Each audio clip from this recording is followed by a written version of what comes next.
All right, we are back with another episode of What Are We Drinking? And we have the beautiful Amanda Rose back with us today. Thank you. Looking like a snack. Buffet. Buffet. Now, I was looking back to the last time we spoke and I nearly fell off my chair. It was August last year. Oh, really? Can you believe that? Man, time goes fast. It's nearly been a year. Time flies and then you die. Time flies and then you die. So I want to know, since August last year, what have you been up to? Well, I thought I'd venture down the path of building another business, which has kind of been in the background for a while, and it's actually focused on women-owned business and getting them in the procurement supply chain. So, women aren't really understanding how much money you can get from regular contracts, whether it's from government or commercial, like with infrastructure. It's always been a man's world, and I've worked in that space, and I thought, oh, hang on a minute, I have a rule, follow the money. So I did, and realised it's not coming to the women. 1% in government contracts globally go to women-owned businesses, so I thought we're going to change this. So I built Women-Owned Business Australia, where it's a platform, a database of women-owned business. We certify them as well, 51% plus women-owned. You can be on the database 50%, but you're certified at 51% plus. Yeah. And then go to companies and say, hey, you're looking for diversity in your procurement or in your business, come to us. And they're like, yes. Amazing. And so this is business number... I lost count. I really have. The thing is, it was because of ESPA, because of Entrepreneurial and Small Business Women Australia. We're doing that for 6 years, and I was doing a lot of policy, and I actually just put a submission in for the federal government. I'm constantly putting in submissions of how the policies that they're bringing in or legislation impacts women-owned business, and that's great. And we do a lot of advocacy, but I also wanted to make sure that we were changing kind of like building something and changing the mindset of people to say, well, don't just go to the same old when it comes to procurement. There's a whole collection of women ready, and we get them ready, mind you, procurement ready for money. So it was about, we can change policy over here, which we should, because Australia's so far behind when it comes to doing things for women when it comes to small business, and then connect the women to the companies. It's really quite simple. It's really quite simple. I think everything's quite simple when it comes to anything that you want. You just got to want to do it, and you've got to want to care, right? And to be honest, no one cared. Yeah. You're right. And so you say 1%. Yeah, 1% of government contracts globally go to women-owned businesses. Oh dear, my dear. My dear. Starts with M and ends with N. Men. And is that because they're the decision makers? Well, it's a man's world. And look, statistically, it's a man's world. It always has been. Government, business, and, it's very much they, for centuries, they've worked with each other, given each other contracts, but things have changed. Women need financial independence now. They're not relying, and they shouldn't rely on their partners for financial independence. They're starting businesses faster than men, especially in Australia. But they're not invited to where decisions are made. They're not around those tables. They get blocked often, mocked, ridiculed. And now not all guys do this to women. A lot of men, the ones I deal with at the top, are great. They're like, sweet, you show me where they are and we'll hire them. We'll, that's great. We'll contract to them. But it's more the fact that the structural, the current structure around the world is very much, there's less risk if you work with a man or contract to a man, which is not statistically backed by any means whatsoever. It's actually proven that if you have women in your supply chain, it impacts your business more positively with ROI than men. Interesting. Sorry, boys. Sorry, boys. Now, I know that you are a fierce advocate for women, right? Yes. Like a fierce advocate. And I love that so much about you. And I remember after our podcast, I had the women come up to me and be like, man, Amanda is a bad bitch, right? And I'm like, you got no idea. I was literally shitting myself interviewing her. Like, she's that badass, right? And then on the men, they were like, wow, she's a man eater. Like, she's a man hater, right? Man hater. And so I'm like, I'm sure you get that a lot. I'm sure this is not the first time you said that. Only the weak men say that. So you, not you. I'm looking for right. He's like, not what, you, me? you. The one that's right now slagging me off while listening to this or watching this. No, look, can I just say that I grew up with real men and I never had an issue with barriers and all these issues and the glass ceiling and all of that from a working class family. I only got that in the corporate world and in politics, right? Because I think it attracts men that get there through connections and not through effort and not through hard work. They don't have to prove themselves. They just get it via default. And a lot of people that are threatened by me, a lot of the men that are threatened by me, I would say should really see that as an opportunity to look within and say, why? Why are you threatened by this? Because I'm here to help women. You know, you guys have had it pretty much handed to you. Not all guys, but a lot of guys have had it handed to them. And I'm just doing the same for women. I'm just wanting to make it equal. But real strong men, they laugh. I get messages from them saying, I love what you said there. Or watching them, I said, oh, you know, they're getting all upset because you said this. I'm like, I don't know what your problem is. They get really nasty. Yes. I'm like, well, you go advocate for the men if you think that they're missing out. I'm an advocate for women and that's my area. But look, secretly, I do like the man-eater line. I feel like there needs like a line that comes like, it keeps the weak ones away. Yeah. I don't want them near And you men. don't hate men. I don't hate men. Yeah. I actually don't hate anyone. Yeah. Right? I literally don't hate anyone. Yeah. My mum always said to me, hate's such a strong word. Well, it is. Yeah. And right. And so, you know, and also I would rather dislike strongly of someone and forgive them or just get them out of my life. But to hate someone means you're being controlled by them. And bitterness can be deep rooted when you hate someone. And it could be a male, female, or anyone from your past or your present, and that bitterness will eat you alive and you become sour. The care factor is zero. I do not care. If they don't like it, oh no, I'm crying tears of nothing. But it's more the fact of I like the term because to me it really helps me separate what I would call the kittens versus the lions with the men, right? And I only want to hang out with lions. And so you've built your reputation and your career on having very strong opinions, right? Of being like, you know, you're not going to play in the middle, right? You're going to have. I think Jesus was like, I'll spew you out. I'll spit you out. Pick a side. Pick a side. And so that obviously comes with, you know, I imagine quite a like sort of heavy responsibility, right? Of like, you know, having that strong opinion and you're known as such a powerhouse. Has that ever come at a cost to you being outspoken, and what does that cost look like? I mean, I'm sure it has all of the, you know, positive things that come from you and myself as a woman, so grateful from that. But at what cost to you? Yeah, that's a really good question because it does come as at a cost. And sometimes I don't pay attention to that, but every now and then I'll kind of do a bit of a review and I think, oh, geez. So I lose work from it. So people don't want to hire me because of my views on certain things, usually because they're controlled by certain lobby groups telling them to cut me out or don't hire me. But then on the flip side, people will hire me because of my views and not necessarily my views. Most people hire me because of my unwavering staunchness on what I stand for. I can't be paid off. I can't be manipulated type thing. Friendships, you know, friends. Oh, when you sit around the dinner table and they want to have I wouldn't go to dinner with most people anyway because I'm too busy and who's got time. But no, it's more the fact of I won't back down. So if wrong is wrong and right is right. So even with family, anyone, friends, if they are completely opposite to me with what I stand for, with my values and my ethics, I won't see them again.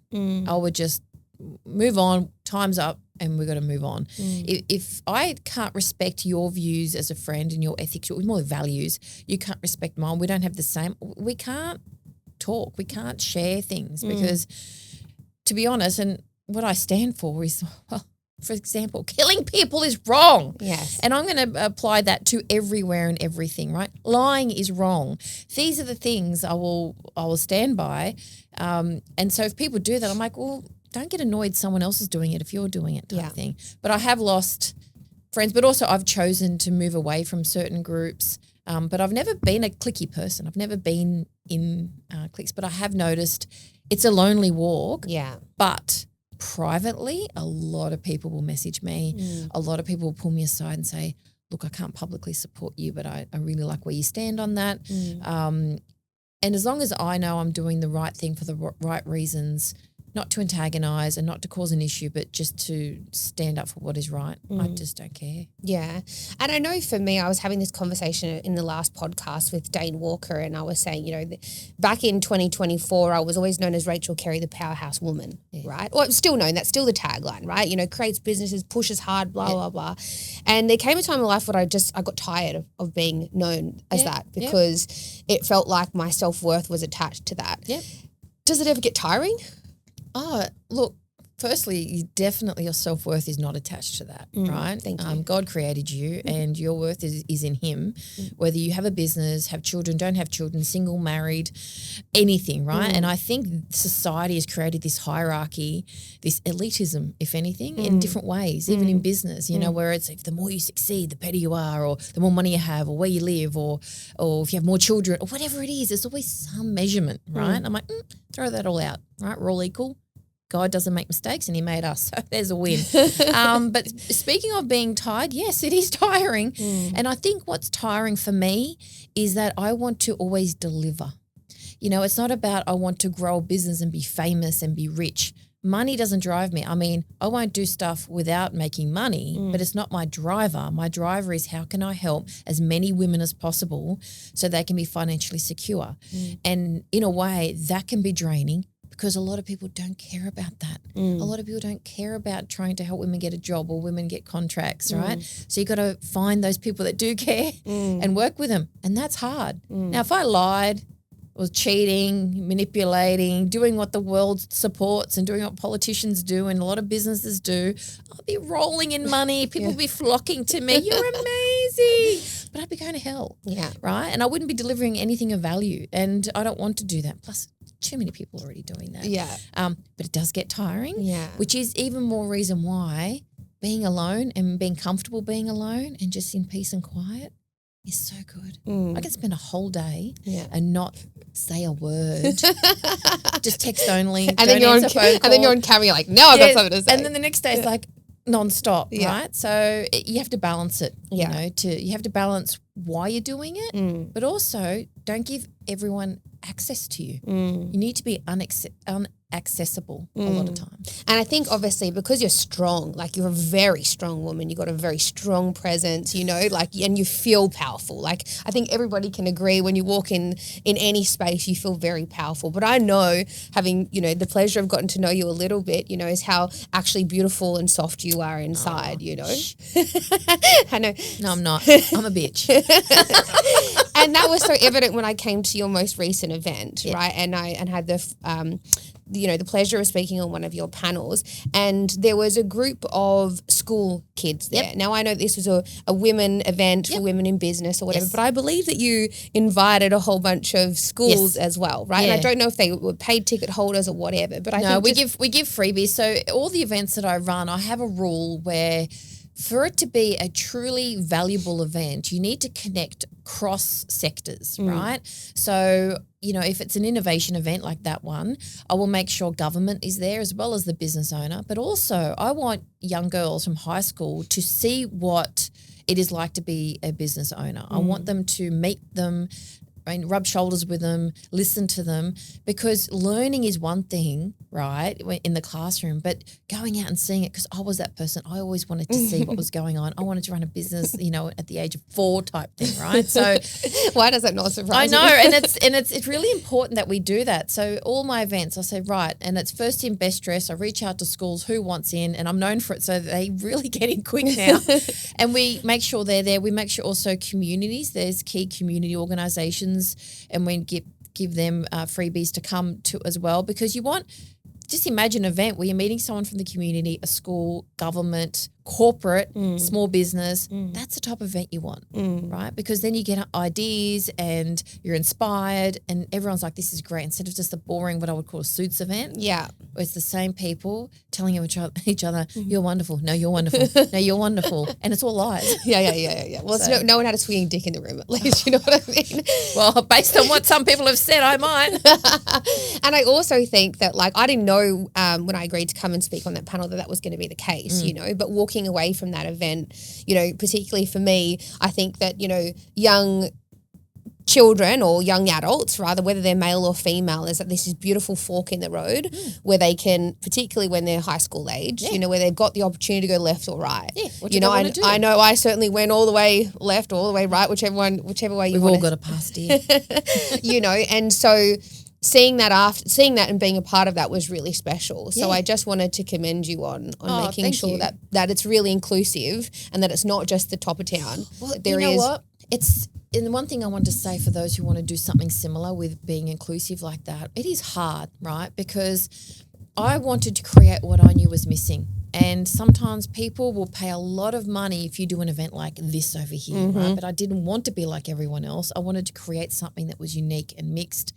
And it means more effort, less money, but the reward. And you think, this is why I do what I do. Yeah. This is why. And so don't give up. For anyone who's wanting to do something different to add value, there are ways to commercialise it as well as give back. Totally. That's when I knew that Amanda Rose was impact driven. Oh, very, very much impact driven. I know. She's trying to sell a tough game, but I always have been impact driven because I don't know. I just think I've been around. I've been at places where I think I've been in rooms which just the billionaires and the political movers and shakers. And I thought, you know, I would have rather eat glass and set myself on fire than hang around these people for the rest of my life. And I was under the assumption, which most people are, that you had to be to succeed, that you had to mix with these people. You had to, you know, be friends with them. No, what you have to do is stay true to your values and stick to your integrity, and the right people will find you. Yeah, I love that so much. Now, you've got your ear to the ground as always, and you're across everything. I don't know how you even have time, given you starting up 5,000 It's how my brain's businesses. designed. So thank God for that, because I see everything. It's a gift and a curse, as Monk would say from the TV show. And so we're going to talk a little about what's happening politically, because I know that you're really across that. But aside from that, what issues is currently like consuming your attention right now? Struggles, the struggles everyone is going through, small businesses in particular, and I'm talking all small business are struggling. Do I stick to keeping my small business open? Everything's getting expensive. People aren't spending. It's like, do I go overseas? Do I get a job? But then unemployment's going up. People are doing mass layoffs and offshoring roles. So I don't like the term cost of living crisis because it sounds so light and fluffy, right? When it's really a dire situation where people are like, what the hell do I do? Where do I get my income? And the thing is, if they cut back, which, you know, the quickest way to make money is to cut back, they're cutting back and that impacts other people, right? Which is why a big part of my procurement build was, or at least women, there's money that's already there. It has to be spent. So let's try and get some of that for regular income. And I encourage all businesses to do that, all small businesses. But that's the biggest issue of what's next and what's tomorrow. And that uncertainty and the stress that people are under with this uncertainty, it hits their confidence. And, you know, once someone's confidence is hit, especially a woman, they just retreat. They just pull back. So now is when I'm trying to really encourage people to go community, go local, go small.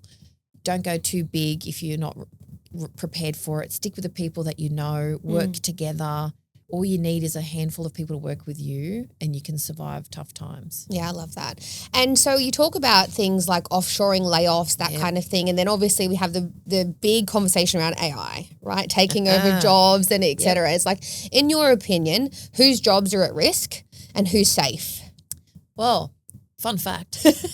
I founded Women in AI Australia. Of course she did. It's a charity that I founded with two other women. Now, the reason why I did that is because I hate AI, right?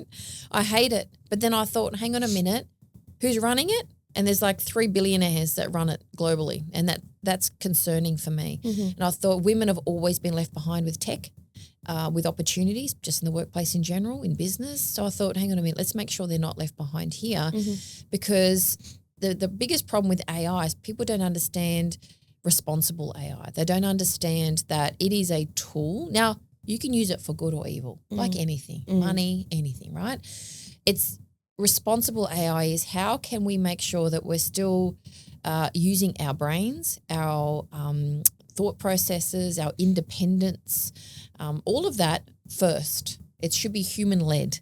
Then we use AI and use it as a tool and use it to help you. Now, people worrying about losing jobs is real, right? And not necessarily already seeing it. And and the thing is, large companies are the ones that are more guilty of it than anything, but they're also backtracking. So they're getting rid of people because of AI and then realizing AI is only as good as the person using it. Right? So you can get all these agents, you can get all these things created, but then if the information coming out is wrong or it scrapes some information from historical data that's incorrect, or it's we can say discriminatory because they've picked data from the 1950s when it comes to finance and it's hindering women, and they go, oh no, come back everyone, we don't know what we're doing. The same thing happened with social media and all of that. So I think as an individual, it's just smart to not put your head in the sand, but at the same time, don't be overwhelmed by it because AI is insane and people are just creating apps and creating things for the sake of it instead of saying, no, it's a tool. So what can I use it for to help me in my job, to make me more efficient and make it potentially less stressful? Yes. And then position that to your manager, position that to your boss and say, I've managed to have a collection of tools from AI to help me increase efficiency here, change this here and do this here. And they'll be like, great, you're valuable. Right. But if you're in a constant, I don't want anything to do with it, I want nothing to do with it, which you have every right to be. But if you're in an organisation that are pushing for it, you could miss out. Right. And there's going to be, you know, places where AI can't do it, like trades and, you know, hospitality and retail. Funny how all the working class, you know, jobs that everyone hated on and elitists hate on, like, you're tradie. And I'm like, they built your house. And like, good luck building it your own. I'll never forget being at a table for a fundraising for this event and a guy was literally slagging off tradies. And I just looked at him and I said, who built your house? And he looked at me and I'm like, I don't see you building it. There's no calluses in your hand. You know, and they just got a shock. And I thought this whole hierarchy thing, it's funny how they're kind of, I think, going to step up. Like if I could live my life again, I'd be a tradie. Oh, 100%. I would have a trades business of all women. Yeah. We would clean up. Yeah. It would be efficient. Oh, you would be all wearing lingerie while you do No, we wouldn't be wearing lingerie. We'd look hot though, right? Yeah. You know, but it's more the fact of, I think AI, see it as what can I use because it's not going anywhere. It's scary how much people are kind of using it without using their brain. And I think the next generation, if you're a mum, it's concerning because at schools, they just type it in and then let AI do the work. No. Brainstorm without AI. What are your thoughts? Let's keep in, because look, I'll be, you know, conspiracy theorists and the global agenda is for all of us to turn into idiots. Yeah. Right. And the only information we get is what we're fed. Right, through AI. It's like, what is the sky blue? No, the sky is green. Oh, okay, it's green. And we're not using our brains to go, no, it's not, it's blue. Yeah. So we need to keep that critical thinking, independent of thought first, then use AI. I argue with mine all the time. all the time. I'm like, oh, blah, blah, blah, I want this on this. And he goes, I don't think you should say that. I said, I don't give shit what you think. You're a robot. This is what I want. Do it or don't. I'll go somewhere. I'll go to your competitor. And so thinking about AI and obviously the evolving, you know, world and that kind of thing, what skills do people, and we could say women in this instance, what skills do we need to have? Quick learner. So you need to be a quick study, a quick learner on things and adaptability. But also I think the skill is what I just said, questioning and testing. And if you don't question things, you lose your value. If you just go along like a sheep, we see that all the time in politics and other areas. So I think the skill should be get one AI, get ChatGPT, get the simple one that is very powerful and start practicing it, using it. What can I use it for? What part of your job do you hate that it can help you do? What part of your job slows you down that you can help you do? Do not get overwhelmed though. It changes every week. There's a new app every week. There's a new this every week. And people go, use this, use that.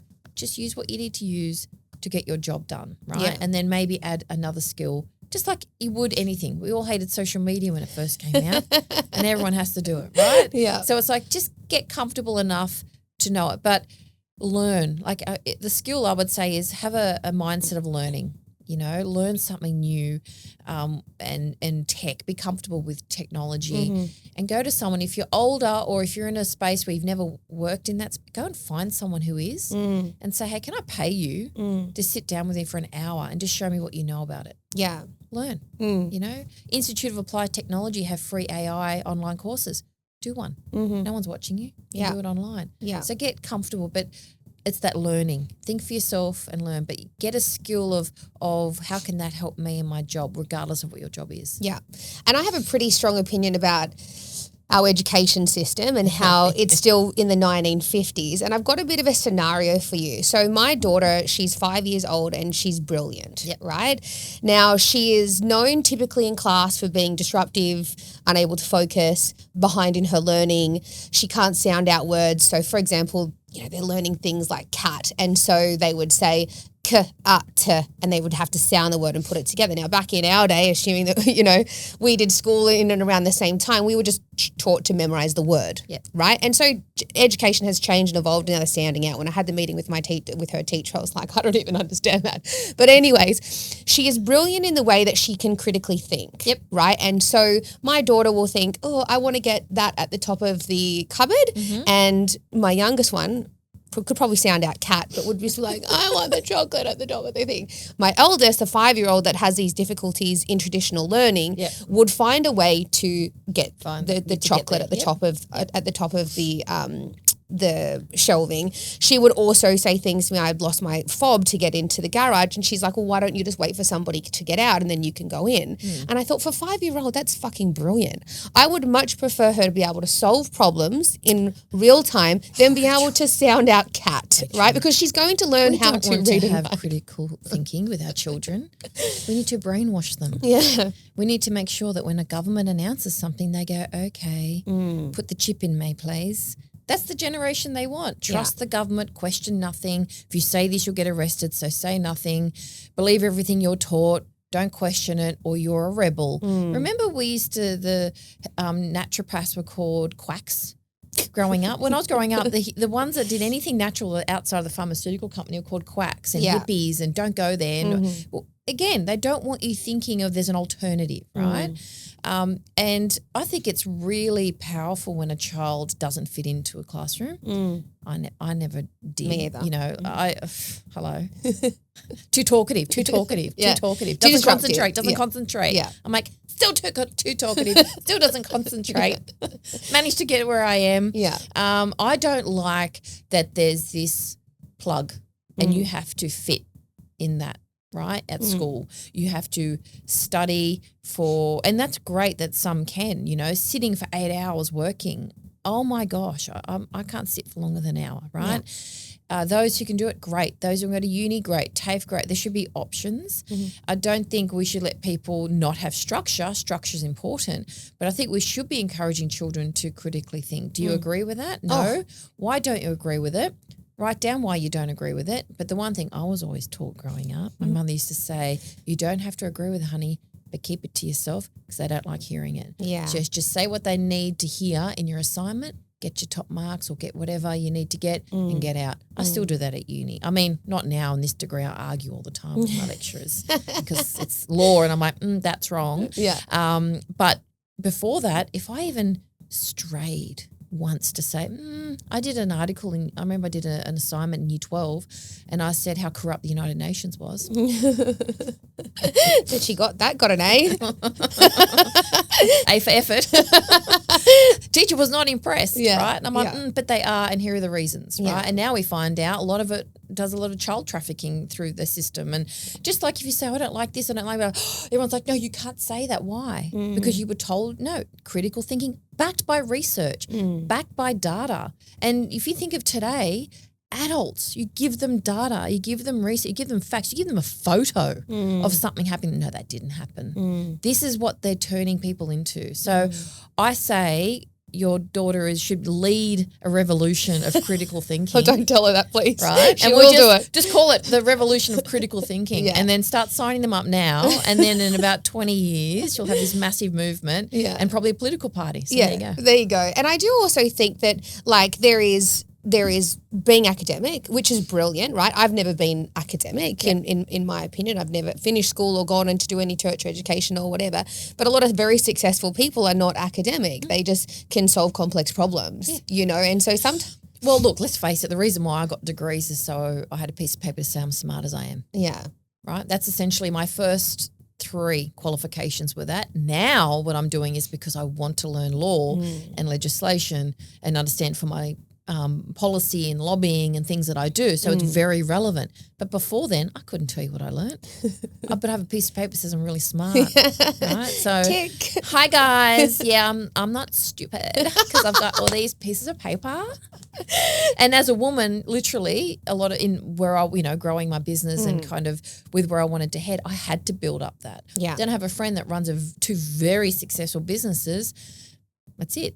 Not a single, you know, qualification. She's brilliant. We talk business all the time, but I always say to her, I needed those pieces of paper to prove it. Now it's more, you know, implementing policy and things like that, which is very deliberate, which is why I'm doing well in it and love it. Yeah. But I think even that in itself is crap. The fact that I had to do that, I had to spend hundreds of thousands of dollars to be able to get 20% of the opportunity that other people got because they were male and didn't have it.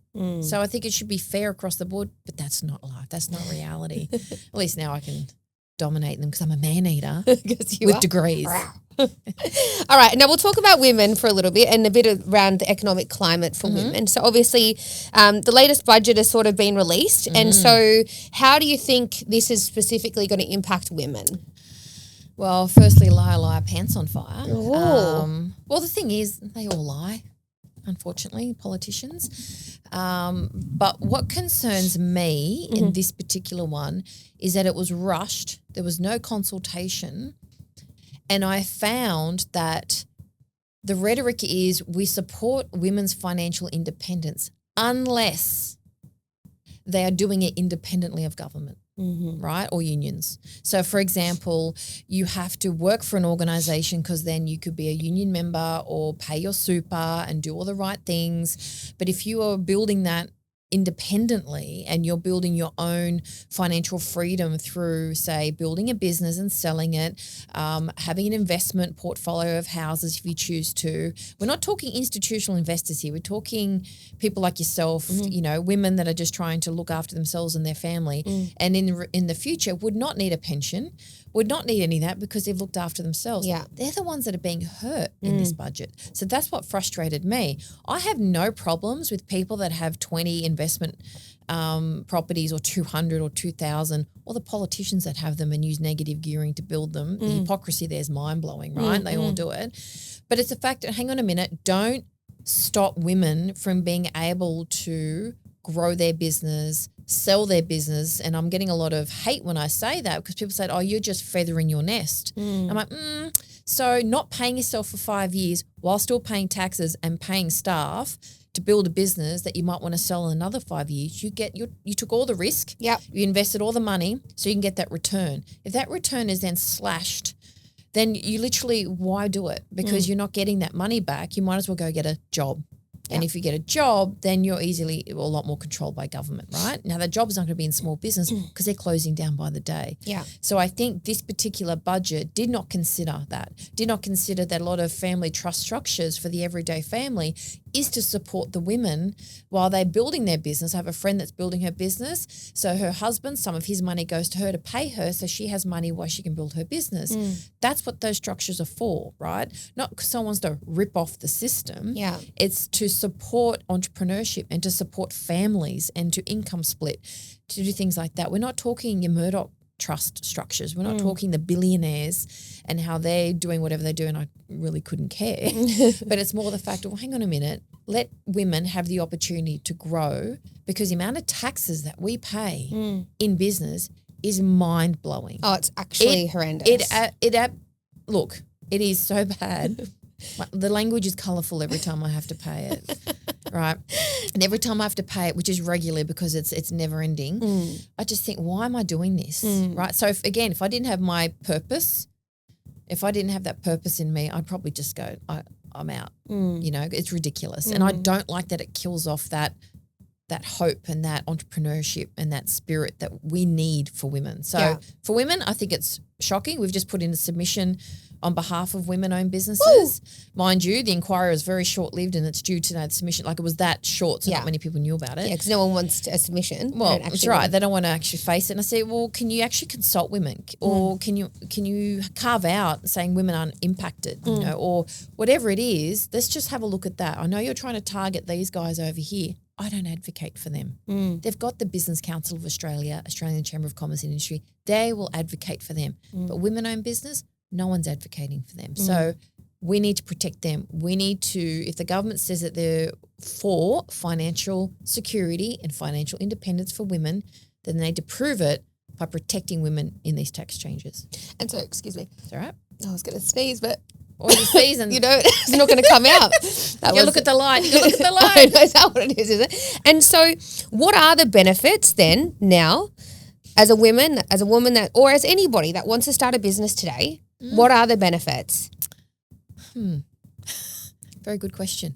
I would say there can be a lot of benefits. However, gone are the days where you can start a business and test it out and see how it goes. I think the testing stage needs to be more thorough and you need to make sure you have a market.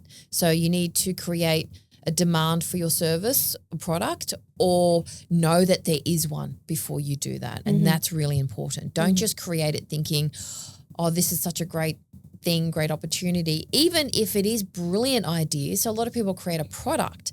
Women love to do that because it's like, I need to fix this problem. So I've created something. But these days, all the big companies, the second you go to market, even with your IP protections in place, they're ripping them off. You know, they just go, oh, we'll just do a replica. We'll just do a replica and sell. Then they're constantly fighting them in the courts. Australia's really bad at protecting our makers and our products here by small business. So these are things you've got to consider. Do I want to do this? I would say unless you've got, you know, if it's service-based or even product-based, if you can start a business with a couple of clients to start with. So if you're leaving the corporate world and you can lock people in for as contracts or clients to start with, then you can start a business and it's great. Yeah. And, you know, don't try and grow too fast, you know, too quickly. Like you just, boom, it takes off because you were bombarded by employment law and taxes and all these things you probably didn't consider because it's the taxes that really do hit people. And now that there's interest on your tax debt, some people are never paying it off, right? Which I actually think it's evil to have interest on tax debt. If you are trying to pay it off, it should be removed. Simple as that. These are struggling. I mean, for small businesses, other people, I don't care. It's not my area, sorry. But I think that's hurting people a lot more. But I don't say don't start a business. I say just start it wisely. Do your research. Still have an income. Don't just quit your job to start a business. Work weekends. A lot of people are like, oh, I don't have a weekend. I haven't had a weekend in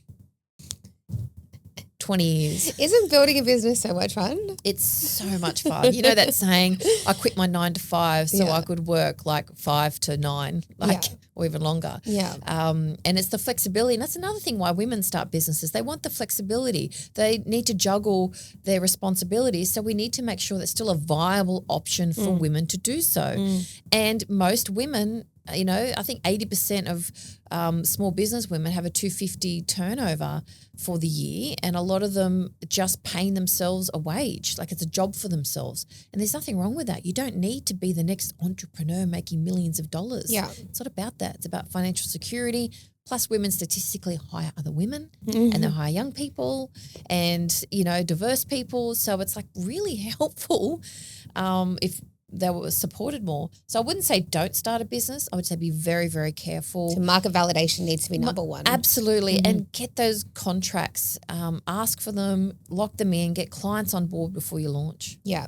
And I do think you're spot on too. I think that, you know, this day and age, whether it be younger people or what have you, I've seen this sort of this level of entitlement, right? As where like I want to start a business and it's all just going to land on my lap, right? Now I remember obviously starting my first business, and even when I was employed, I've always been a hard worker, right? And so I would work, 16, 20-hour days, get, 3.5 hours sleep overnight, missed out on everything, parties, family events, etc., because I was working on weekends, so I had more time during the week to work on my business. And I think there's this misconception that it'll just happen because everyone sees on the other side the success, but they don't see the journey, right? And then they think, oh, it just happens, and I think that. But a lot of people lie about the journey online too. You have to earn the right to get there, right? Like if you wanted to have a weekend off now because you wanted to delay the progress on something, you could, right? But you've earned that right. Yeah, absolutely. And so it's like. And it's a choice, and I have to pay the consequences for it, and I have to weigh them up and balance it and work for it. But don't forget, social media is now saturated with the 1%ers, with the entrepreneurs with the cap and the white teeth and the, the guys that are like, real arrogant, and the women that are just delusional. And the thing is, I know so many of them. I'm like, you liar. Yeah. You're lying to people. That is so dangerous. That is so dangerous to tell people, do my course, you'll succeed. No, you won't. You'll end up losing a lot of money and then coming to me crying that you need help. Yeah. Or essentially follow this formula of lying to people. So if you want an ethical, genuine type business, it is hard work. It is a lot of long hours. It is very rewarding, if you put in the effort. But it's not just in business, it's also in careers. A lot of people just think, I want to get to the top straight away. When I started my first job, my mum said, honey, you got to start at the bottom and work your way up. Yeah. And it's true, right? And it also helps you understand when you do move up, you hire people, you know what is expected of them because you've done it before, right? So it actually helps you when you grow. Yeah. But the small business world, a lot of people just think, I want to make this money. I knew someone who, was like, oh, this is really popular, I'm going to make all these products, and didn't realize they had to pay tax. As an adult. Yeah. And I'm like, have you ever paid tax? But they just expect, oh, this is great, this is easy. No, it's not. It's actually hard. But it would be good. So I know statistically a lot of the young people want to be entrepreneurs rather than work in a company, which I think is great. Yeah. But, they'll go work for a business.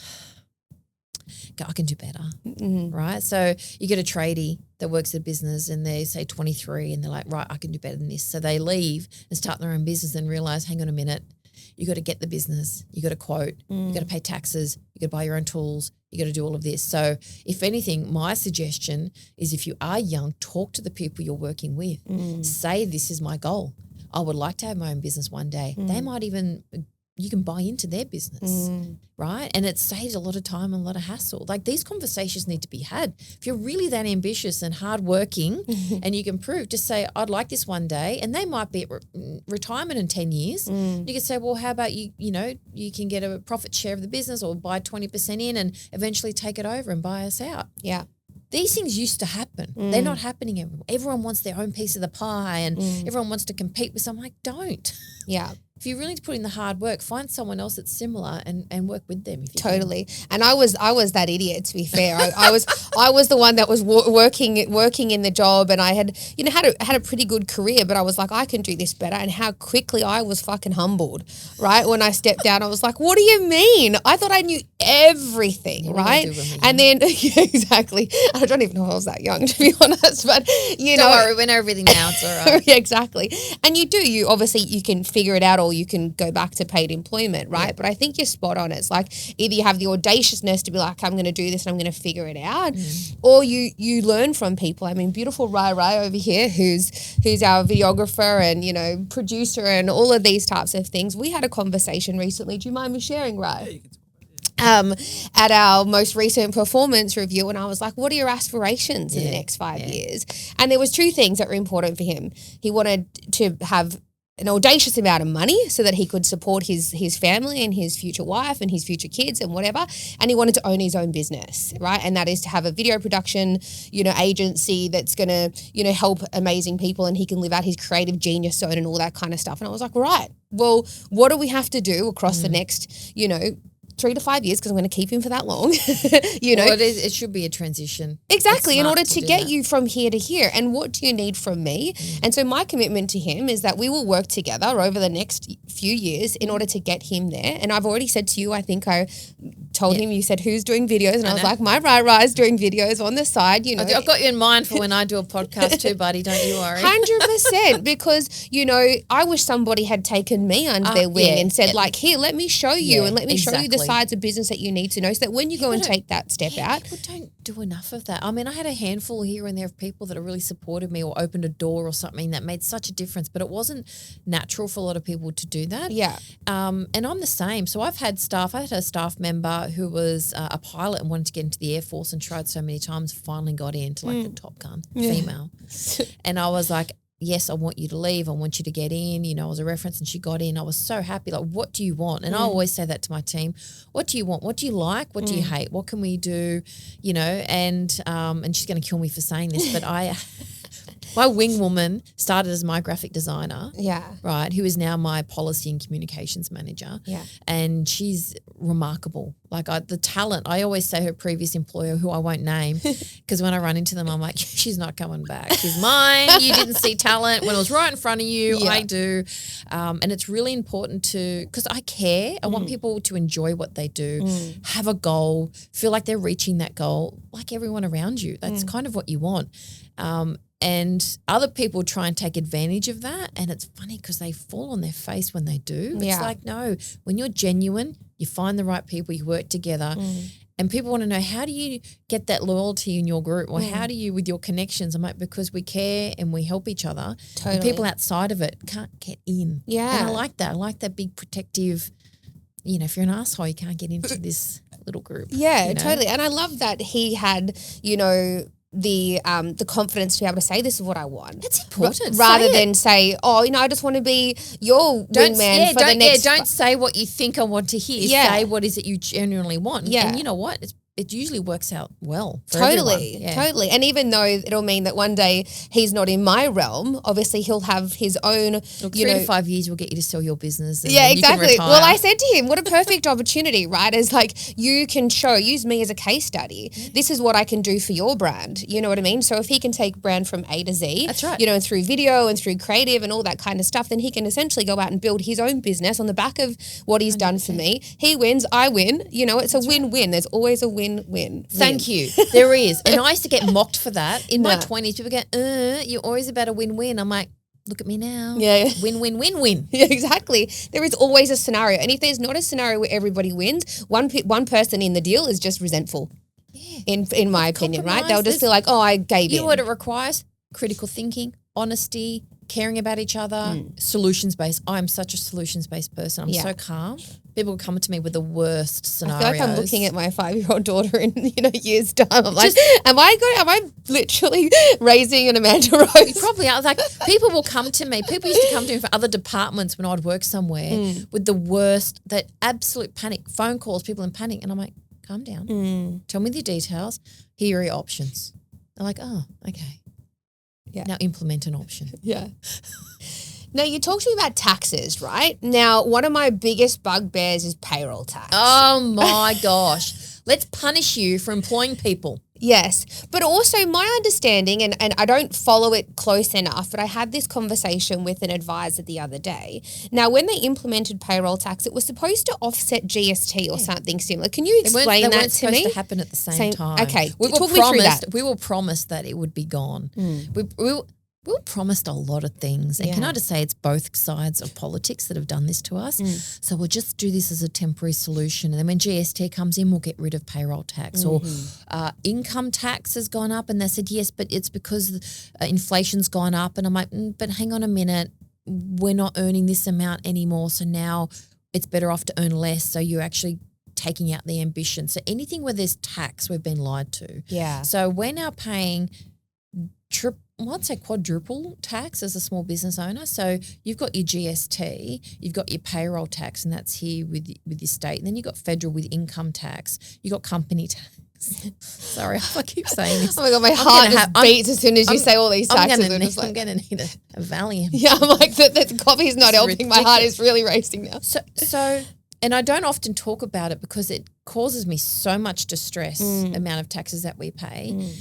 But the payroll tax thing in particular, what irritates me is that as when you work for yourself, you're a company director, it's like, well, you're going to pay yourself a dividend, we're going to pay yourself PAYG, which is better off for you. So then you say, well, I'll try not to have too much profit for my organisation, so I'm not getting taxed as much. But then if you want to go get a loan, or if you want proof of I need to get a mortgage or want to buy a car, then you need to show that you are profitable, so then you're paying higher tax. Yeah. So it's like you can't win. And then payroll tax is, well, when I go to employ people, I actually have to consider that. I'm thinking how much, because I want them to get paid well. I'm thinking, well, now I've got to pay for you to be employed. And then I've got to pay for myself as well if I'm on salary, because I need the salary to prove that I'm worthy of mortgages or other, or even just the government wants to know you're doing well in your business to get a contract. So then I'm thinking, well, okay, then I'll contract instead. So then you go to contract people and other small businesses, but then if you contract them and you're their main source of income for a period of 6 months, you then have to pay them super and they can be treated as an employee, which defeats the purpose for both of you, right? So regardless if it's payroll tax or if you get a contractor, you have to be so agile and move and change constantly, which takes up so much of your time, to avoid being stuck in a type of business like you're a national conglomerate with the restrictions, but you're actually a small business. So your agility goes. Yeah. So I think payroll tax, imagine if we get to keep that money. Oh my God. And look, GST, I just ignore. I ignore that. But it's the payroll tax that actually hinders people, and it's hindered me from employing more than I'd love to employ more. Yeah. But it's that payroll tax. I think it's gonna hit me so hard. Yeah. It ruins my cash flow, and then I can't build my business. I can't invest in my business. So then I have to contract for roles that I would prefer to actually give people security, because some women want the security of that. Yeah. So in summary, governments hate us. We are taxed more in Australia than anywhere else. Now think of this. Imagine here's a policy solution. Instead of payroll tax, now mind you, the super that we also pay, we have to pay that, right? We are forced to pay super for ourselves if we're on salary with our own company. But super goes to a institutional investor, private equity, right? Goes to your BlackRock, your Vanguard. Then uses your money. Well, it's their stock market money. It's their play money, right? Now, so basically they're all gamblers. Everyone's like, oh, but it's for your retirement. It's for your retirement. Is it? Yeah. Because if that crashes, do you know you don't get any protections if you've got $1 million in super and people go, oh, but then go self-managed super fund. Okay, so we'll go self-managed super fund. The government now wants to bring in changes of tax, where they tried to and got it pushed back, but they'll try again to tax you out of your self-managed super fund, right? But that's your money. So the language here is what I think we need. I'd love to change people's mindset. Payroll tax, it's your money you give into the government. Super, it's your money. Even if you're working for a company, it's your money, and they're saying we're taking it off you and putting it in someone else's fund that you can't touch. So as a woman, and I've lobbied for this for a very long time, you should be able to access your super to buy property, because when you retire, they have no problems with you using your super to pay rent for an institutional investor, private equity, and they're built to rent, or the house that they own, but you're not allowed to own your own home. Yes. So this is why I think taxes and super are a way to keep you down here. Yeah. Right? Especially women. And I think, again, women's financial independence. You should be able to use 50% of your super to buy property, to do what it is that's going to help you, right? Yeah. I know you can for health reasons, like, $10K here and there. But to get a boob job. Yeah, but in general, think about it. If you've got $200,000 in your super, put that to a deposit on a house with the money you've saved, right? What are you going to do in retirement? If you own your own home by the time you retire, you could live off the pension, or you could get a job. Then allow aged pension people to earn extra. Let them work 20 hours a week and not get taxed. Yeah. So there are solutions, but no one wants to implement them. Yeah. So the question is, why are governments constantly wanting us to suffer? And we've seen that exactly in, like, say, COVID, right? Like, I know that my dad went to take out some of his money from his superannuation fund, and it was significantly lower, obviously, because of the economic crisis, you know, and the reduction in all of the things that they buy with the things, oh my God, all of the index funds and everything like that, they're all lower, right? So naturally his balance went down, right? Just remember, when your balance goes down, someone else's goes up. Yeah. It doesn't all go down. With the stock market, it's like gambling, right? I usually that analogy. Someone's losing, someone's winning. You don't lose as a group. You don't lose as a community, right? Someone just got richer off an everyday person getting poorer. Yeah. And people need to remember that. Yeah. Not every, like if we're losing in our super, who's gaining? Because it's not us. Yeah. And even there's, so you talk about like getting an SMSF, right? There's so much rigidity around that as well. It's like you have to have a certain amount of money in there to be even able to open it. And the management of it. The management, you have to have all of these management fees. You know, if you want to go and buy a house with it, your interest rates are 3 or 4% higher just because it's in a self-managed super fund. So it actually costs you this more for the same asset as if you were buying. Because they're trying to turn you off, moving it out of the global elite. Yeah. I shouldn't call them elite, they're scum. They're all scum. Yeah. Right? It's our money. Right? And it's, I think it's, and the language around that is horrific, that people go, oh, it's super, it's the government super or this super or the super fund. No. That's a trust. You're holding my money on trust for me. Yeah. Right? And now other trusts, guess what? When you come of age, you can take your money out of that trust. Right? You can actually say to the courts, hi, this is actually in trust for me. I would like my money now. Why is it you can't with them? It's been structured where the government's, oh, no, you can't take the money out. There's all these, but you have to pay super. So I'm forced to give my money to a private equity person, right, or company, so they can invest it on my behalf. But if they lose it, I lose, they don't. Yeah. It's actually absurd, right? It's crazy. Like, it's mental. And to think of women out there don't have homes, don't have opportunity to use their super to escape domestic violence. And everyone's like, oh, but if they get their money out, if they use their super money to buy property, house prices will go up. That's your argument? Yeah. Stay in a deadbeat relationship and nearly die because we don't want house prices to go up. If they did want house prices to go up, maybe they shouldn't have handed off half of our country to foreign investors, right, and build more. But that logic, that's their argument. It's absolutely horrendous. Yeah.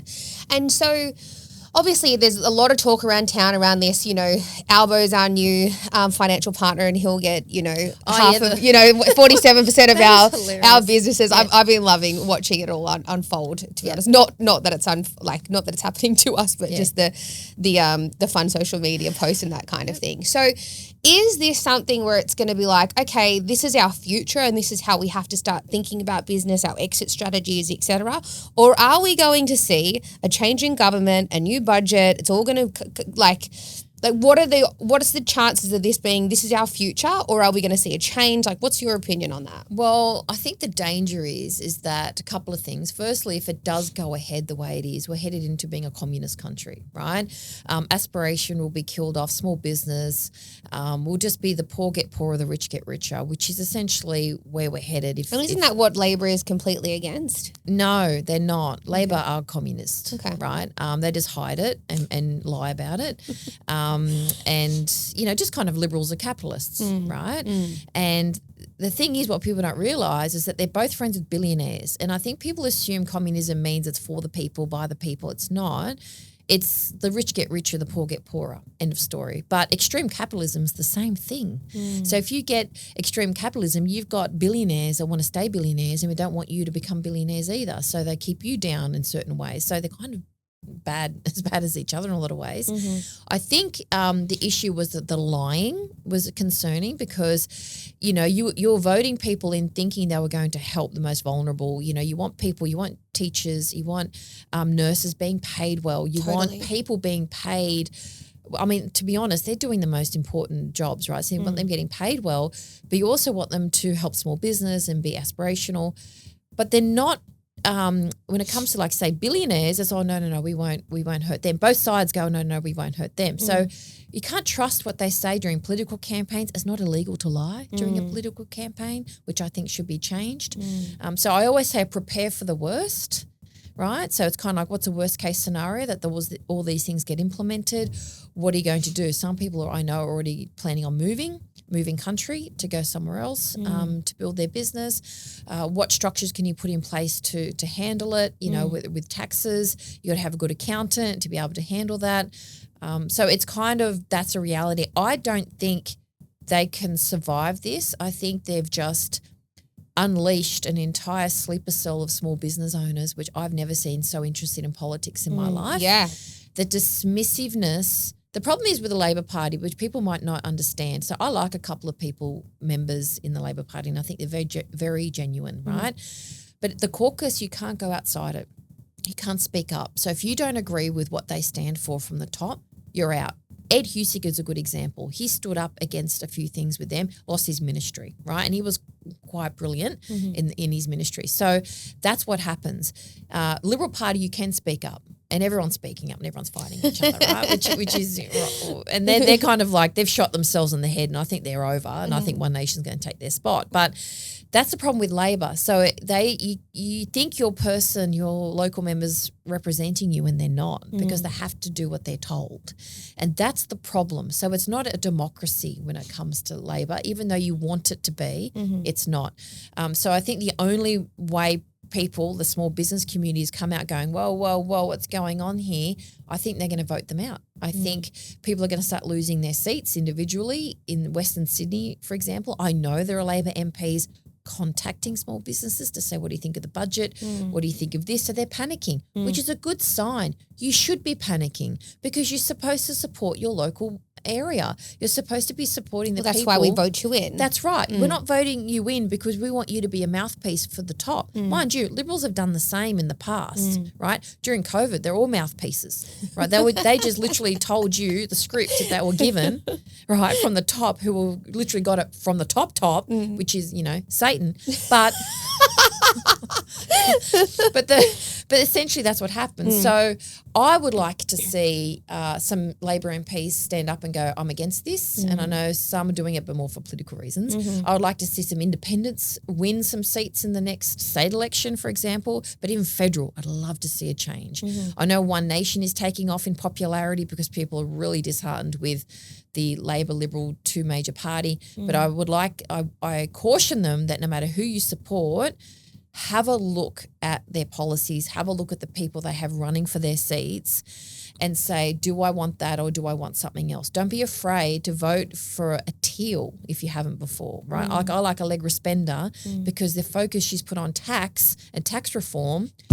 Forget climate change. It's not even about it. It's about the tax. It's about keeping entrepreneurship, and she focuses on women. This is the type of stuff that you want. So look at policies, test your local member, Labor, Liberal, Independent, and say, hang on a minute, are you really, looking after me? So I say prepare for the worst, yes, but don't give up. Don't think, I'm just going to not vote. I'm just going to donkey vote. Don't do that. Vote people in, vote people out. I don't care who it is, but make an informed choice. And I think that's more what it is. It's like if you're going to have a vote, make it count. Yes, and have an informed choice. Like, for example, Labor's lied to you, right? Yes, they did.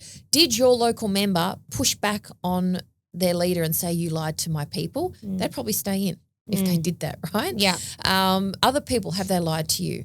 Okay, well then if past behaviour is predictor of future behaviour, what policies have come out that you support? Who do you support, So some people like to vote in the House of Reps, say federally, people like to vote for one party and then in the Senate vote for a different party, which I always recommend because you want a different group of people in the Senate to question everything that comes through the House of Reps. So a bill gets passed and then gets to the Senate, they've got to do deals. They've got to do deals with the Greens, with the Independents, and everyone's hating on the Greens. Well, Greens actually have some really good policies, right? And to be honest, at this rate, smoke your weed. I don't care because they're against genocide. So they're probably going to get a lot of popularity there. Yeah. Or, so there are some things you're willing to overlook to vote for a party if it means something to you. So find out what they stand for, who backs them financially, what policies they have, and then decide.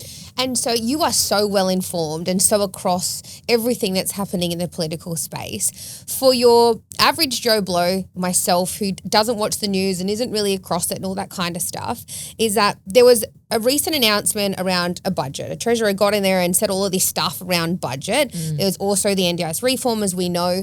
But like, what are the next steps? Because is it implemented? Is there something that needs to happen? Like, well, can the you Senate needs to pass it. So it's Okay. been passed in the House of Reps, which was a given because I think Labor's got like 94 seats. And or something. who is the House of Reps? So that's all your local members, your federal Okay. member down. Who's your federal Melissa member? McIntosh? Oh, yeah. So she's Liberal. So she's the coalition, the opposition. So she'd be fighting against what's happened. So they all have to vote on legislation that comes in. And what I don't like, and they do this a lot in America, they have a piece of legislation but it has a lot of things in it, right? So they're not a singular piece.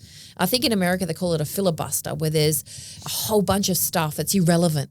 So if you vote for it, they'll say this person voted for this. Well, actually, they voted for 2.1A. So and people push back on it and they want amendments. So people like Di Lee, who's an independent federal member for one of the Western Sydney areas, push back on an amendment saying no, we want this. So amendments are really good, but I don't like how legislation's pushed with multiple things in there. So that got voted for because Labor pretty much runs the House of Reps.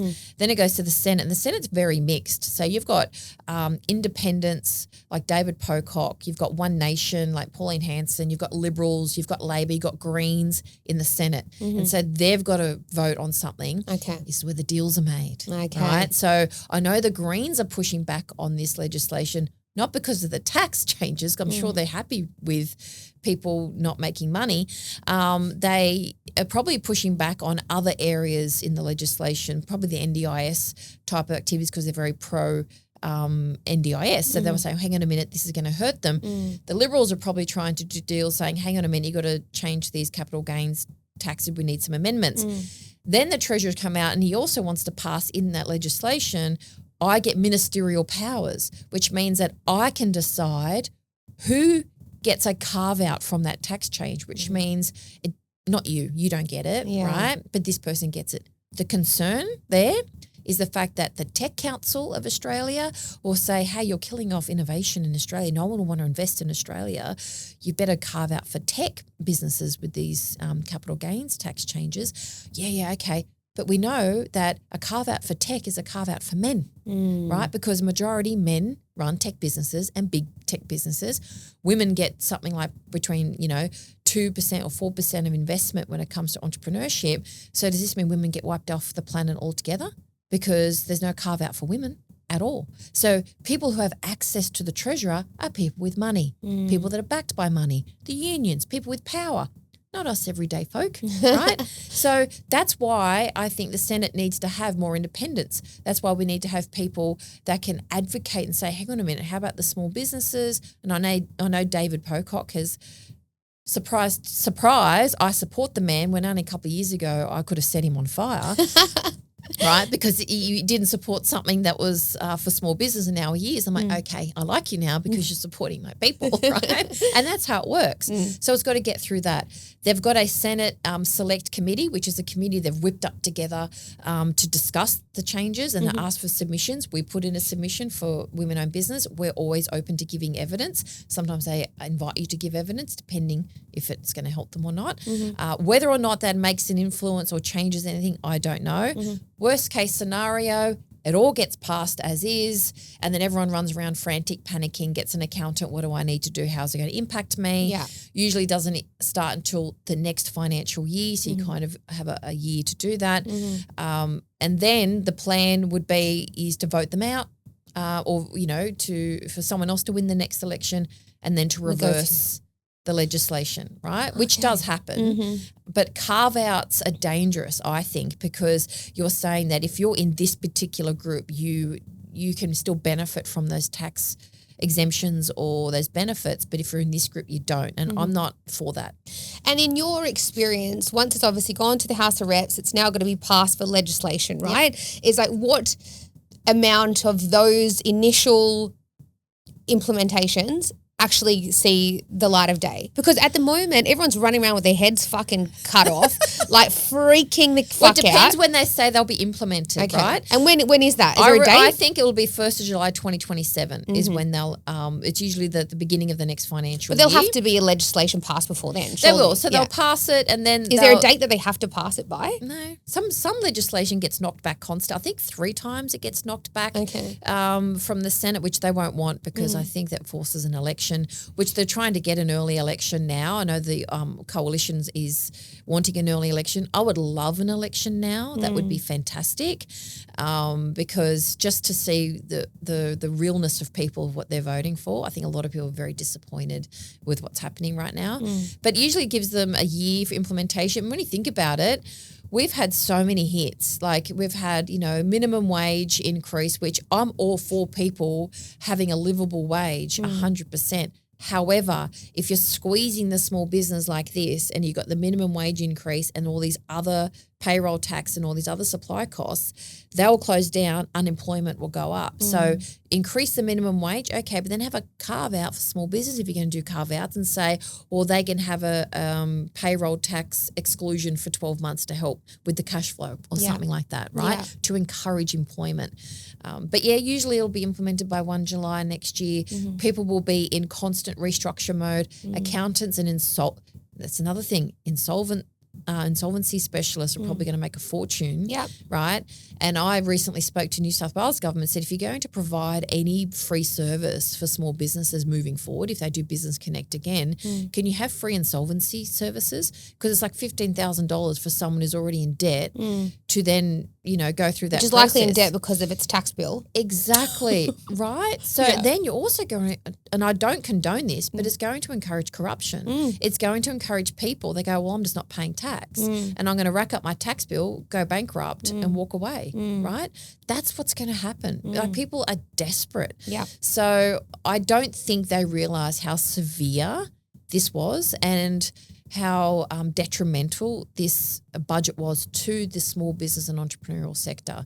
But I would say meet with your accountant, financial advisor, what are my options? Worst case scenario, everything goes through as is. What can I do here? What can I do there? And start planning accordingly. Yeah. So you can kind of flip the switch when needed. Yeah, and I know my accountant is even saying we're not going to do anything until there's legislation. Until it's and passed. So now we're just sitting on our hands, and then then eventually everyone will start thinking creatively and we'll figure it all out, right? But it's they will. Why do we have to even get there? It's already. I think the only thing you can do now is contact your federal local member and say, I've put in submission, other people I know have put in submissions, but you can actually just contact them and saying, I'm not happy about this, or is there because there's no. This is what really pisses me off, right? Where is our small business advocate? Name one, right? They're weak, right? You've got the Australian Chamber of Commerce and Industry, gets millions from the government, says nothing. Oh, we don't really like it. Because they get the money from the government. Yeah, but also they're up with the big guys. Business Council of Australia deal with the big end of town, and I get that, so they don't have to advocate for us. COSBOA, they're supposed to be the Council of Small Business Association. Weak. Right? Weak as. Absolutely abhorrent, right? And that's it. There's no one that actually advocates. There's no one that's pushing back that's got power. I mean, I'm the only one pushing back, but I'm going to make sure I'm saving it for women. I push back in general with small business, especially tradies, when it comes to that, because I have a soft spot for them and how hard they have it. But, I'll push back for women, but they're not. So I've been selected to be on the federal government small business consultative group, which the first meeting is in a couple of weeks. And it'll be interesting to see who's on there, what they say, and if they push back. Because I think you can still be respectful, right, to the government and push back for the people you advocate for and not just sit there and stay silent and watch them literally dissolve, right, and mental health go up, suicides go up, family breakdowns go up simply because you didn't speak up on behalf of your members. The unions do a bloody good job. right? We need a union for small business. So Australian Workers Union, let's talk. I agree. You should talk to Amanda Rose. And I also think that like starting a business, being in business, it's hard enough, right? Like every sector is feeling it. Construction industry is feeling it. Retail's feeling it. NDIS is feeling it. Like every sector is already feeling it. To add the additional pressure of this budget, if it all comes to fruition, is a scary thought. It is. Like I just can't see how It businesses could wipe out the middle class, which is what they want. are going to survive or thrive, which makes me think that they actually don't want small business owners or entrepreneurs or whatever. They want to make it as difficult as possible. Oh, they don't want that. Yeah. Simultaneously, obviously, I'm very passionate about the NDIS space, right? Now, we have almost 300,000 providers in Australia. So only 17,000 of those are registered, right? They're making all these whole new redesign of the scheme, right, to make it more sustainable, to, you know, put people back at the center of the scheme and to squash fraudulency and all that kind of stuff. The reality is that there won't be a marketplace because the margins are so lean to operate in this space that there won't actually be a marketplace. But I genuinely think that's what the government wants. Well, they want, ideally, typically a Labor government wants you relying on the government, right? So they want you needing the government. So whether it's welfare, whether it's employment working for them, it's kind of like their mentality of that. If you're independent of government, they don't particularly like it. I think with the NDIS, the corruption that has happened within it was deliberately left there to poison the chalice, to actually get people to turn on the NDIS so they could justify the changes. So often governments allow things to happen that are bad so they can come in and rescue and restructure the way they want to, right? But it's true that, you know, margins are tight pretty much everywhere. And they say, well, the only people that can survive are the big companies. So the small businesses in this sector won't survive. And I think people need to be very clear in understanding that both Labor and Liberal are pro-big business. They both are. And the Liberal Party coming out, you know, they've got a really big campaign against the budget, right, on how it hurts small business. But what have you done to help small business recently? What are you advocating for? What's your policy? I don't want rhetoric. I don't want, oh, we'll just create an act where we'll consult with small. I don't want that. I want you to tell me that income tax is going to be slashed for small business owners. I want you to tell me that you're going to bring in an innovation fund for small businesses or for women. You know, I think the Liberal Party's heads would explode if they did something just for women. Can't do that. That's woke, right? So no one's really advocating for small businesses, like even tradies. Like they talk about, they'll go and interview a tradie. We need this tradie. And what policy do you have to help that tradie? None, right? All they're obsessed over is a freaking immigration, ISIS brides, and that's about it, really, and each other and fighting each other. That's all they talk about. No one's talking about what's really, you know, happening here. And I think that's like the scary thing about mainstream media, right? Like you talked about the chip in your arm before, like, again, in the NDIS space, we have this narrative that providers are all bad. There's this big truck of cash. There's so much fraudulence. Mainstream are just push an agenda. And the same with COVID, right? It was like they'll push fear-mongering, you know, vaccinations, et cetera. And we're just all like, yes, you know what I mean? Like fucking zombies, and if right? you question, so that was a good test. If you question the government, even slightly, question mainstream media even slightly, there's something wrong with you, right? So you must follow, you must do this so I can go back to normal. You must do this because they said so, and they just change their mind the next day. And there's actually, and now I've always said I'll never take the voice of someone with lived experience, right? I do not have a disability, right? But there is nobody on mainstream media with lived experience or as a provider talking about their experience from both a participant and a provider voice. It's just government and people that have never worked, lived and breathed the space. That's all I hear. Hello. Didn't you know? That's the way it is. How dare you, person with disability? Ew. Yeah. Don't have a voice. Yeah. Don't come out into the media. I think it's atrocious. Yeah. I think, you know, they make out we care about people with disabilities. Have you walked on a footpath recently? Yes. Right? Have you, you know, I had a client who was blind. So I'd have, you know, different coaching clients, and they had to do something for government and required a particular type of program for their laptop, whatever. Sorry, we can't provide that. For government. She was blind. Oh, we'll just go get some. We'll just go see again so we can do our job. Like the hypocrisy is mind blowing, right? No representation, no genuine care. it's like with small business, same thing. Like with women, like it's just we don't have diversity. We have rhetoric with diversity, but do you really have a voice? Do they actually listen to these people? Which is why even if you agree or don't agree with someone, if someone has some form of lived experience, give them a platform. Yeah. Let them speak. Hear from them, right? Because people are so uncomfortable when they hear the truth from someone who's been through it or someone who's actually fighting for it. They just want a curated voice. Yeah. And, you know, the one thing I like about mainstream media is that it's dying. And that even though I'm on it, I came from it today. Even though I'm on it, I argue with them all the time behind the scenes saying you talk about the same stuff over and over again. Yeah. Where's small business? I want to talk about small business. They're 97% of businesses. Where's this? Where's that? Yeah. I kind of direct the conversation my way, but they just have the same thing over and over again because they get told what to say. Yeah. You don't. Podcasters don't. Independent media, I don't have to believe or like the independent journalists, but you know what? Knock yourself out. Say it and you shouldn't be punished for saying it. Yeah. And it's interesting because like I have this, you know, this beautiful position in my opinion, but a very difficult one is that I get to speak to providers every day, NDIS providers, and I get to speak to participants, you know. And let's put providers aside for a minute, right, is that this scheme was built to support people with disabilities, right? And people with disabilities are the ones that are going to be negatively impacted at the moment.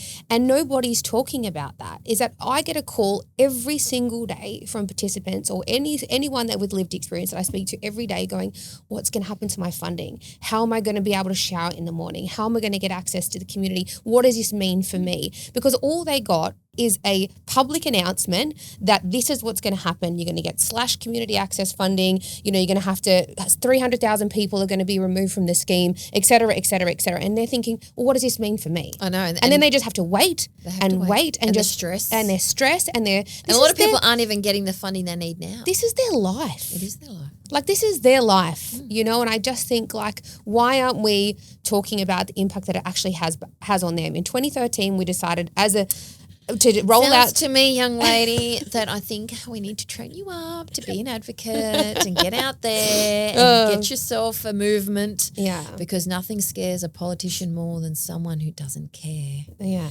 Who fights for the right thing. Yeah. Right? Mind you, some of them like that about you. They just can't publicly say it.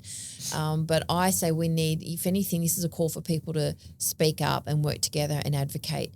If people knew the amount of power you can have when you're coordinated, think of the unions and why they're so successful.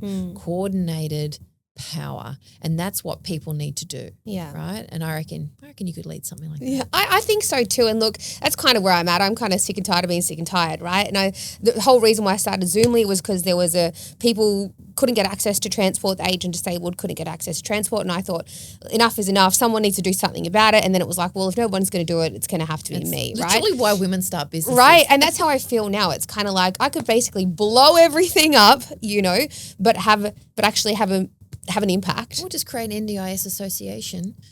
Oh God, don't tell everybody I'm going to start another business. They'll just die, won't they? They'll fall off their chair. I swore I never would. Here I am, started 2 this year. So. You know, but I've been around 20 years. I've seen the state-funded scheme where we were block-funded, and then I've seen the rollout of the NDIS, and then I've seen it do a complete 360. They want to take us back to state-funded and block-funded days, right? Like the whole thing doesn't make any sense. And they spent millions of dollars like on independent reviews. They've made all these recommendations. I think that's, look, the reality is I'm very suspicious of anything that needs to be reviewed and money goes to their mates and their other mates, and then we'll do another review. It's like it's the club, right? If everyone gets their money except the people who need it the most. And all major parties that are in power do this. It's actually it's like a swamp. You know when Trump said drain the swamp, then turned out he was the swamp. But anyway, and visit that swamp island regularly. So it was more the fact of it happens, and I think if you can get overwhelmed if you look at the corruption on a mass scale or the injustice on a mass scale and say, well, hang on a minute, what can I do, like a mosquito, what can I do from my world and build momentum and a grassroots movement from my world and just keep tapping and keep building and keep coming up with something. And that's when you make the difference. Even if it's little bit by little bit, it builds, you know, like a house, it builds over time. But when you look at the whole, all the money being wasted and all that, it can actually just crush you completely, right? So it's like, no, I'm going to ignore that and I'm just going to advocate for these 3 things, and I'm just going to keep advocating and getting people on side until it happens. Yeah. Yeah, spot on. And you know what? You'll probably need to interview me one day just on the NDIS, because I've got a lot of opinions. But before I'll get off the NDIS, because I could talk about it until I'm black and blue in the face. But the struggle that I've found is that when I was doing my most recent research is that there was an independent review which cost the government $565 million to do over 3 years, right? Now, we've had 4 reviews across the disability sector. Who got the review? Do you know which company got the review for that? No, but I can tell you. I'll come back and give you that information. Actually, do you want to Google that for me? The independent review and recommendation, right? So, but there was also Royal Commission on Abuse and Neglect that happened. So since I think 2011, we've had 4, right? So let's say that one, the independent review, cost us $565 million across 3 years, right? And we've had 4 in the last 20 years, right? There's no public data on how much the other commissions or reviews cost us as taxpayers. Yet we're so worried about how we're overspending and how we're do a freedom of information request. Yeah? Yeah, start doing them. Okay. And be very, very specific. The more broad you are, they come back saying it's too broad. Yeah. But if you actually ask for a very specific thing in the freedom of information request and find out information and just keep shooting them off and just keep asking, that is what journalists do. But let's say we've spent billions of dollars. For what? What change has happened? What has been implemented from those recommendations? Their friends got money. Hello. We're going through a full redesign. I think Royal Commissions are a money laundering scheme. That's my view. Nothing ever comes of it. You know, the great some genuine people involved, but it's money that they spend on recommendations that don't have to be implemented, right? Yeah. It's kind of like ICAC. It's like, oh, there's all this corruption, but then they pass it on to the police, and then the police go, well, prosecutor, do we want to prosecute or not, right?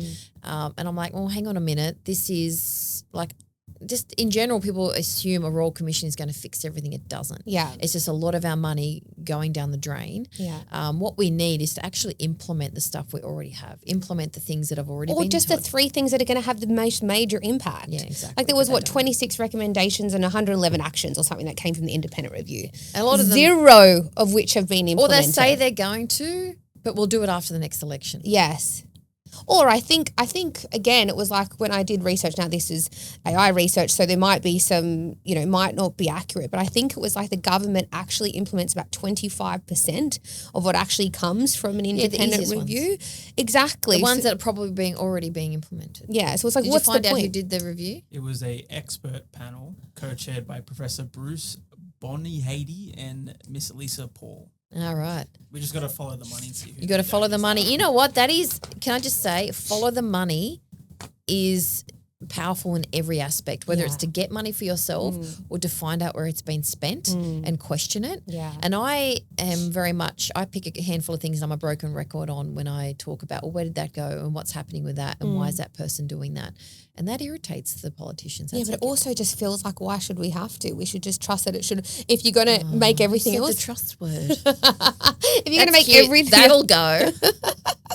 Trust no one and you're off to a good start. Yeah, okay. All right, well, look, we've talked about some of the negatives, and obviously I could talk all day about the NDIS, but I won't bore our audience because this is all about you, Amanda Rose. What did the what did the budget get right, in your opinion? Oh my God, crickets.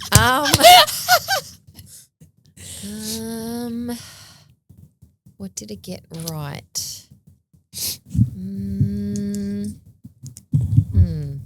Nothing. I don't think there's anything that jumped out that it made me go, oh, this is needed. For the people. This is like even, and I'll say this, Labor are very into women's health, for example, right? And I know last budget they pushed something in, now it's just kind of like flowing on from that. But women's health is always linked to pharmaceutical companies. There's no women's health related to natural therapies. There's no, like for women going through menopause, they talk about how we've got all this HRT stuff for women in menopause. Great I'm pro-choice with your medical choices for your body, but why is that subsidised? But if a woman wants to go to a naturopath and help with her sleepless nights not using a pharmaceutical product, why can't that be subsidised? She has to pay out of pocket. So I don't like the fact that any subsidies, and let's face it, when you say something's free on the PBS, when you say something is discounted, it's our money paying for it. It's not free. You're paying for it, and you're paying for it even if you're not using it, right? So everyone should be represented. And that's the thing. I think government should represent everyone. If, there shouldn't be a hard right, hard left, and shouldn't be workers versus entrepreneurs. And it shouldn't be any of that. It's like everyone should pay their fair share. Yes, like with big companies aren't paying any taxes at all, like tech companies and so forth. But in general, if a woman wants to have, it's like childcare, right? If a woman wants to stay home and look after her children and make some money by looking after other people's children, that should be recognised, supported and funded, not just going to a child care facility. There should be options for people instead of just saying, you have to go down this path. It's the only way you're getting subsidies. It shouldn't be like that. It should be, well, maybe give the money to the woman and she can decide, does she want to get an au pair? Does she want to hire her mum who maybe be on the age pension, and can she earn extra money on the age pension and get some cash in, right? Yeah. Tax free. These are the things that I want to see, not, well done, ladies, we've given you free A, B and C, but it's by some big pharmaceutical company who are squillionaires. Give choice to the women, right? Is it just that we don't have enough innovation? Oh, we've got innovation. We're just controlled by a handful of Dinosaurs. Well, dinosaurs, devils. Yeah. Wrong D. Yeah. There's only a handful of families that run this world, right? And they've got their fingers in every pie. Every private equity firm, every pharmaceutical company. They've got in food, in fashion, in everything, right? So we have a lot of innovation in Australia. There's a lot of small pharma companies that have health choices as well as pharmaceutical choices. We've got a lot of everything we've built. The thing is, either get bought out and dissolved, which I've heard a lot of, not supported, but it's about choice. You can't say you're a pro-choice government and not give women choice. So whether that's, again, super, being able to use their super, or with your health choices, I don't want to have to go here. I want to go to a naturopath, not a doctor, all those type of things. And that's what's missing. And all governments do that. They all bow to the ring of money instead of saying, no, what can we give women so they can choose? And so you mentioned, let's use childcare as an example, right? Is that like women want to return to the workforce, right? They want to go back to meaningful employment or to start a business or whatever. But as a family, they've made the decision that it's actually more cost effective for the mum or the dad in some instances to stay at home and care for the children because it will cost more to send them to childcare, etc. So what is the answer there in your opinion? Give them the ability to be able to look after other people's children at the same time as theirs and make money doing so. So my mum did that with me. It was me, my brother, and she looked after two other children at the same time. Could do everything in doubles that you needed, earn some extra money, done, right? And I think it's perfect. It's great social activities for your children. It earns money. The woman can earn some money. And I don't know why that's not considered. Well, no, I do know why. Let's face it. Governments don't want children at home with their families, right? Now, again, that is up to the mother and the father, not up to governments. Government should not be incentivizing parents to say, well, we'll give you free childcare from the age of 6 months so we can indoctrinate that child with whatever we want to. Yeah. The mother should be able to say, where do I want my 6-month-old, 2-year-old to go? Do I want them to stay with me? Do I want them to be with a family member? Do I want them in that childcare? Do I want choice, right? And they can pick, I want them here because of what they teach here, or I want them here because of the creativity or whatever it is that they choose, right? Whether it's a religious organization, irrelevant, pro-choice. That's not happening. So I think giving the power back to the woman, again, you can't say you want a woman to have financial independence and be pro-choice, except in all these other areas. give the woman a choice. What do you want? Some women don't want to go to work. Some want to work part-time. Some want to work from home. Whatever it is, they should be supporting that. And so if they do want to go back to the workforce? Yeah, so if they want to go back to the workforce, for starters, I say to companies, if you're smart, you would actually have childcare in the workplace. Totally. I mean, seriously, they did You're opening a They childcare? did it years ago. Yeah. I can't believe they're not doing it now. Yeah. Imagine that. You don't have to drop off, go there, come back. You could just go straight there, visit at lunchtime if you wanted to. You'd be an employer of choice, for goodness sake. Yep. People would line up to work for you. What a It just retention blows strategy. my mind that they don't do that. Yeah. But again, if they want to do that, give the woman the money and say, where would you like your child looked after? Do you want them to looked after at this childcare? Do you want a nanny to come over? Again, she should choose what she wants for that. Yeah. And so recently we've seen, I think, a 4.5% increase in minimum wage. Yes. Is that enough? Look, this is my issue with wage increases, minimum wage increases. We're actually quite high in Australia for our minimum wage. So the whole idea of minimum wage was the fact that you would have people with no experience, you would employ them, they're young, they've got no experience, they get paid minimum wage because you're teaching them on the job. So you're teaching them to know how to serve, whether it's at a cafe, hospitality, or they're doing these jobs, and then you give them the opportunity to work their way up. That was the plan, right? So they're kind of creeping into same job, same pay type mentality, which is dangerous. So if you've got someone who's 20 years old and someone who's 40 years old, and the 20-year-old's doing the same job as a 40-year-old, but the 40-year-old's been doing it for 20 years, their experience needs to be recognised. They've got wisdom, they know how to do things. They should, of course, be paid more for doing so, right? The 20-year-old with not as much experience gets paid less, but then should be paid more as their experience goes up and so forth. With minimum wage, you've got retail, hospitality, people like that say, well, I can't open on Sundays anymore because the time and a half or double time is too much. Yeah. So they'll stay closed. But guess who can open? Big business. Because big business will then literally consume the market share, and then the small retail cafe or the cafe will shut down, the retail shop will shut down, and then the big companies will take the market share. And that's what's happening. It's happening everywhere. And that's the plan, to squeeze the small businesses, shut them down, the big business get the market share, and they're set, right? So, minimum wage increase only works if that small business actually gets a cash flow incentive elsewhere. Give them the payroll tax discount. Give them income Give tax us the discount. payroll tax discount. Give something. Give because, us something. even super's gone up, right? Yeah. So then you're disincentivizing people to hire anyone. And I know people like, you're pigs, we deserve our raise. I'm like, you get your raise for a business that shuts down in a month because of it. You're unemployed. Yeah. See the big picture. You should be like, fair enough, I understand. Yes, I want my increase, as you should want it. But also, I need to be cautious why the government isn't helping the place who's employing me. Now, the government's narrative around this budget was that it's going to help more first home. Oh, my gosh. You're going to roll your eyes the moment I said that. First home Name owners get into the one. market. Name Tell me, give one. me your opinion on that. What a load of hogwash, because I'm trying to limit my swearing. That's just rubbish. And if anything, it's insulting to the first home buyer. First it was, let's do the 5% scheme, right? So you've got people go, sweet, I can get in there. Now they're saying, oh, the prices might drop. So if the prices drop and you did 5% and your house that you bought for $1 million is now worth $800,000, Yeah. but your loan is $950,000, the bank goes, I want my $150,000 now. It's what happened in the GFC in America. People literally walked away.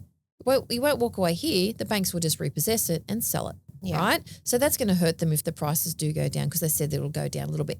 They're only going down because we're overpriced to begin with. We are so overpriced in Sydney. It's ridiculous. I don't know what you're talking about. I mean, I think It's absolutely atrocious, but it is not helping. As much as you might love Labor government and hate the Liberal government and hate One Nation, put that aside and look at this and go, will this actually help a first home buyer get into the property market? No, it won't. Yeah. Only 1,800 houses have been built with their housing accord over 4 years or so? That is ridiculous, right? If they genuinely wanted people to get into the housing market and own their own home, they would actually build more houses, right? And they can build more houses. The amount of money they spend, $20 million on a campaign for you to take your roof racks off your car for fuel. Or to install $20 million could be to incentivize builders, you know, to help them and cash flow and so forth to build.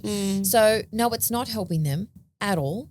I think it's a very divisive budget. I think it's saying all these people with money, we're going to take it off them. We're going to tax them what they're worth taxing. No, you're not, because your billionaire mates still don't pay taxes. So it's dividing the workers and the middle class. And I'm a working class girl who has a business. So I see what they're trying to do, and it's just foolish, right?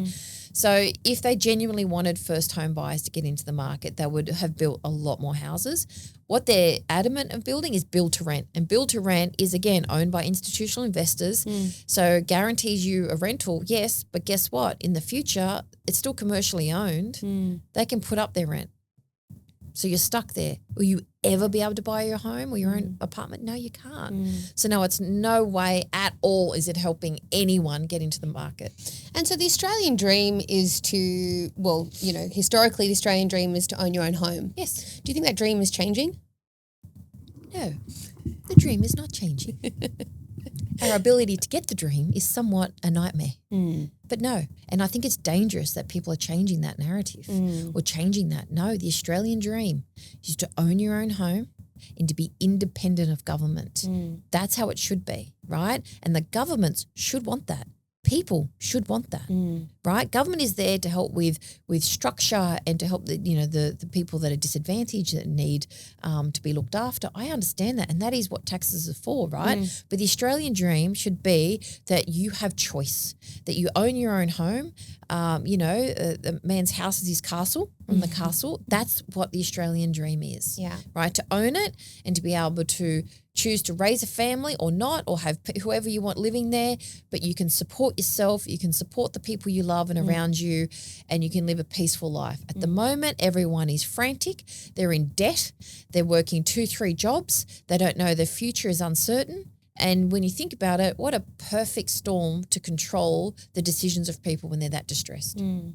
So what does a great Australia look like to Amanda Rose then? The great Australia? Well, your magic wand. You know what? I would love, I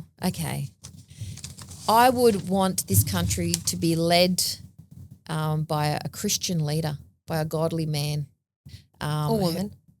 No, man. Oh, the man eater herself. You heard it here. A godly on What man. Are We Drinking? No, as a Christian, it would be a man. Not a woman would be supportive in partnership and do her bit.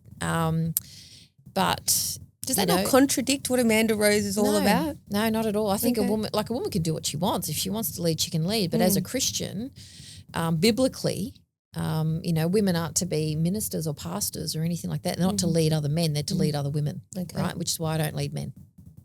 I lead women. Interesting. Right? That's why I do that. That's my choice because it's my faith. Doesn't mean other women can't. I'm all for women doing what they want to do, right? I'm like, you go, girl. You tell him to sit down, whatever. But that's what I would want. But I would want God-led, because deep down that means that the vulnerable will be looked after thoroughly because God says your job is to look after the orphans. Your job is to look after the widows. Your job is to look after the most vulnerable in society. You are not to sit with corrupt people. You are not to do business with corrupt people. This sounds exactly like the country that I want to live in, where everyone is being rewarded for the work they put in. They help each other. They support each other. And people don't realize this about when I say God. God wasn't against other religions. You go do you, he was freedom of religion. You can believe what you want. In the Bible, it mentions that, but it's more the fact that I'm going to lead this way and I'm going to lead with compassion. And we don't have that. What we have is, people get this wrong. They say the root of all evil is money, right? It's not. It's the love of money. So the love of money is the root of all evil. This love, this obsession with earning money, those contracts you're talking about, we don't know who got that money. Money. Everyone wants more money, take it off you. I don't want you to earn it. I want more. It's like salt water and people want more. I want someone to lead by saying, no, we should respect it. You should be able to earn it. You should have freedom of choice. You should have free will. God leads by free will. You should have free will with what you want to do, but actually help the most vulnerable and people be productive. That's what I would want. I love that. Now, I know that you coach women in business, right? And you have and you obviously coach innovation and speak about innovation and all the work that you do. Now, women in business in any sector, whether it be NDIS myself, which are being hit in every angle, hospitality, I mean, cost of a coffee should actually cost a consumer $10, as from what I've heard, construction with the cost of inflation and all that kind of stuff.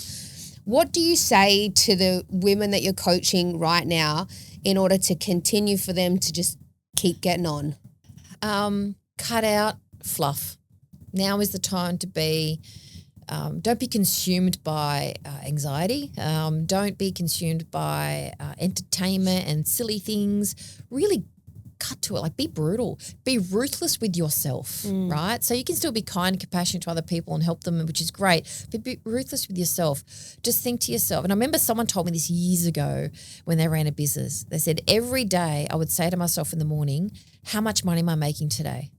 Right? So where am I getting my clients? Where are my customers? Or how much am I making this week? I want women to have that mindset. This is a business. Where are you getting your money? Where do you need to go? Do you need to look at other avenues? But have that real decisive, clear vision of, this is a business, I need to make money. And if I'm not making money doing this, or if it doesn't lead to making money, the answer's no. And start saying no.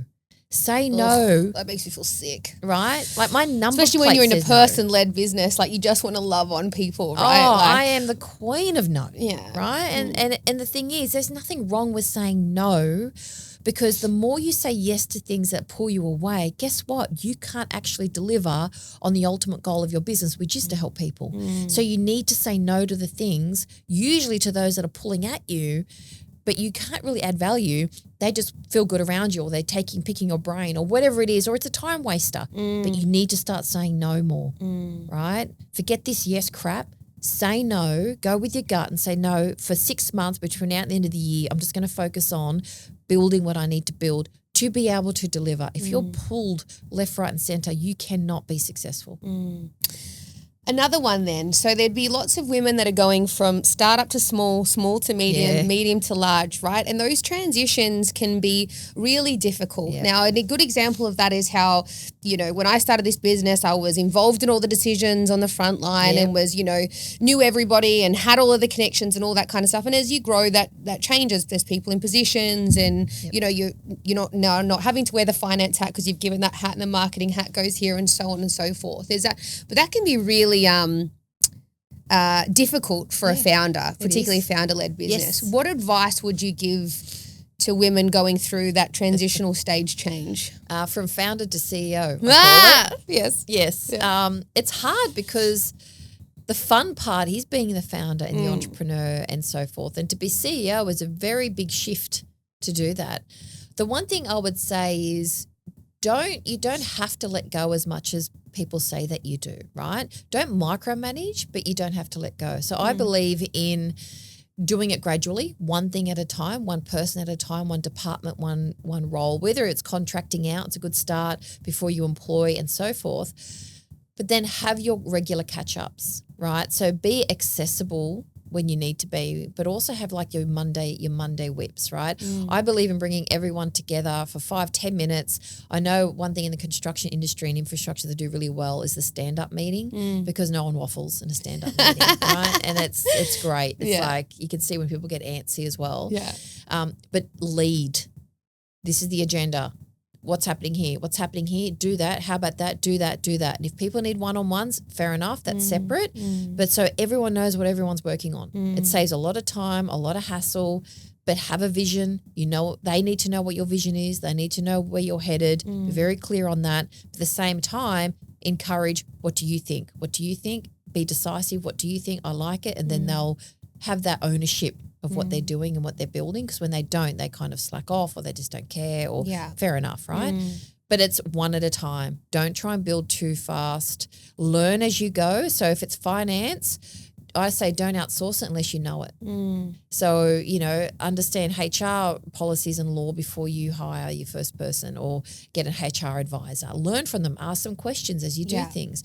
So still continually learn, as you delegate. And some of those transitions are around self-identity, right? It's like, for example, you know, as we've grown and you go from, you know, talking to, you know, participants every week or every month or whatever it is, the right? Grassroots connections. The grassroots connections. It's like, for example, Rachel doesn't care anymore, or you know, growing and all they care about is money, and all these kinds of narratives that you start to hear. It's and funny, it's you like, know, they would never say that about a man.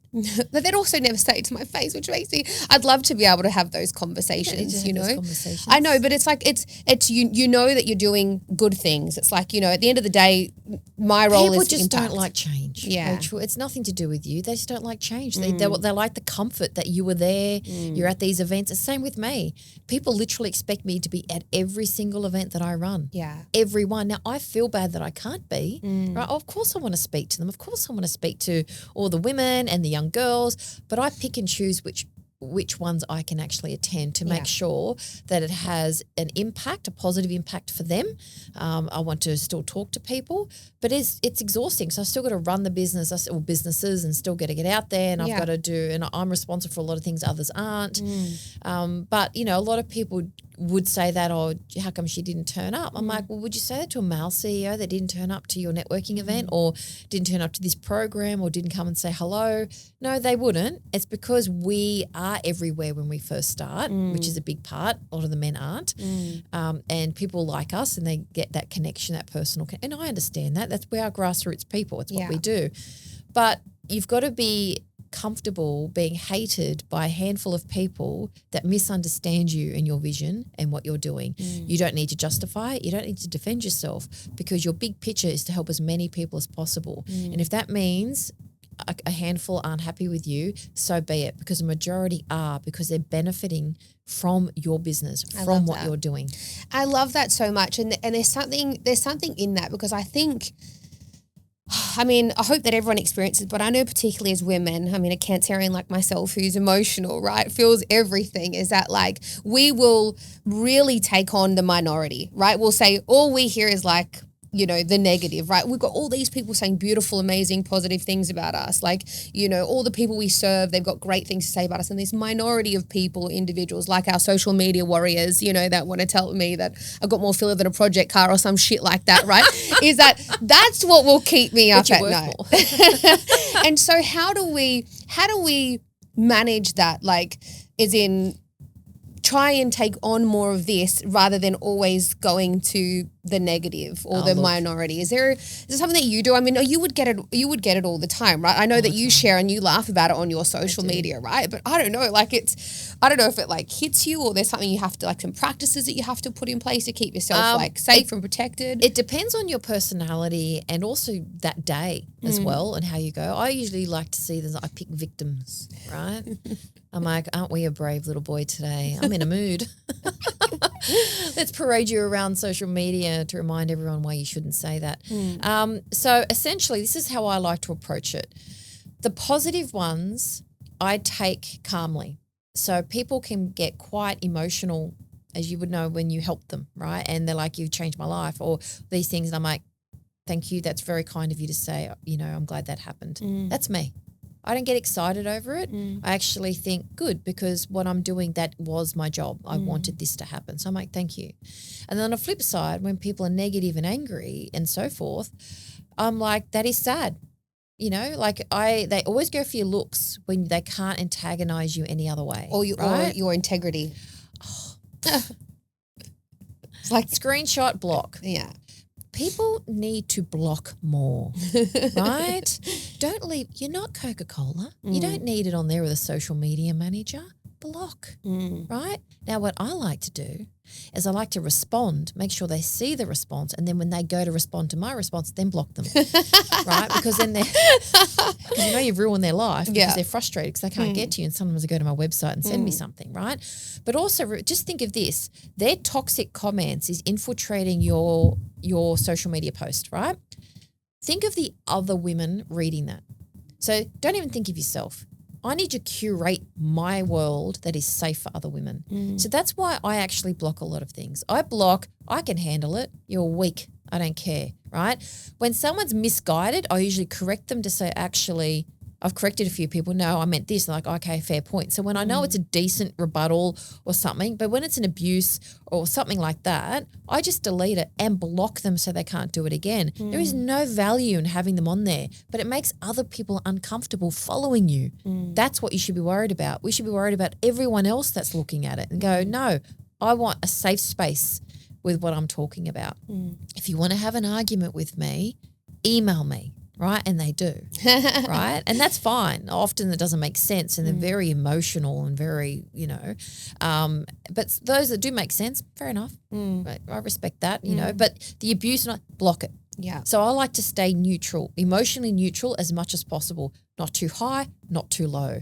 And when you see it, I don't even finish reading comments. If I know that they're nasty, delete, block.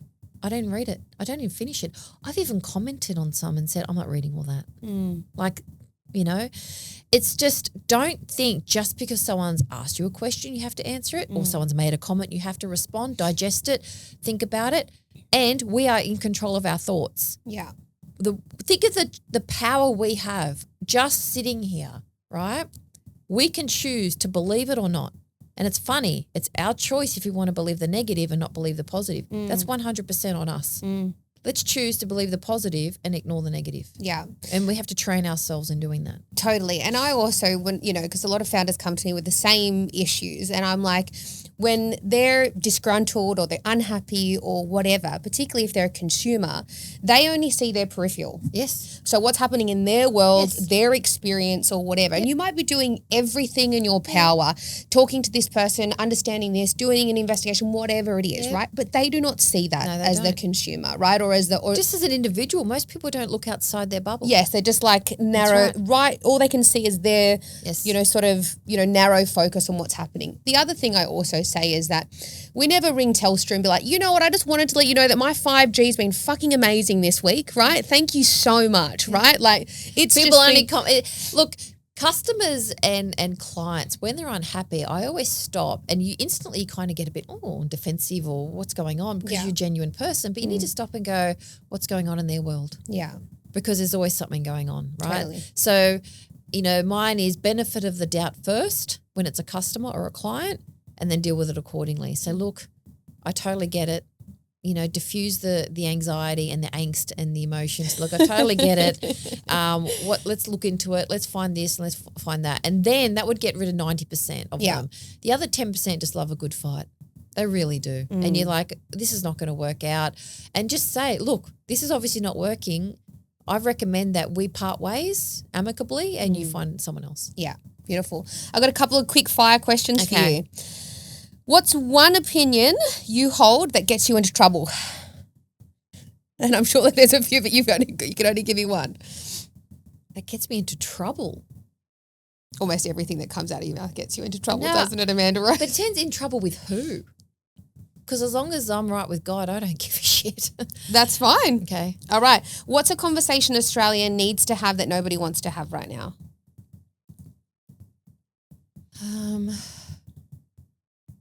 They have to admit that who they supported politically lied to them. Ooh, ouch. Doesn't matter who it is. Okay. What gives you hope right now? Heaven. Oh, I love that. That almost gave me goosebumps. You have Albo sitting across from you right now. What would you say? Get a mind of your own. Stop taking orders from whoever you're taking orders from and help small business and women. For the love of God, and here's the policy I want you to implement. Thank you. Good day. If you could, that leads us to, there's a good segue. If you could implement one policy tomorrow, what would it be? That 50% all government tenders have to go to women-owned businesses. 100% women-owned businesses. Wow. And my final question for you today, if you had the attention of every Australian for 60 seconds, what message would you leave them? Christ is king, repent, and talk to Jesus. And I feel like you want to say make your vote count. Doesn't matter if you've got Jesus. That's very true. It matters where you end up. That's amazing. Amanda Rose, once again, it's been an incredible conversation, so much insightfulness. Thank you so much for being here. Thank you. I'll welcome you back for a third, I reckon. Oh, absolutely. It's a series. It's a series, for sure. Thank you so much.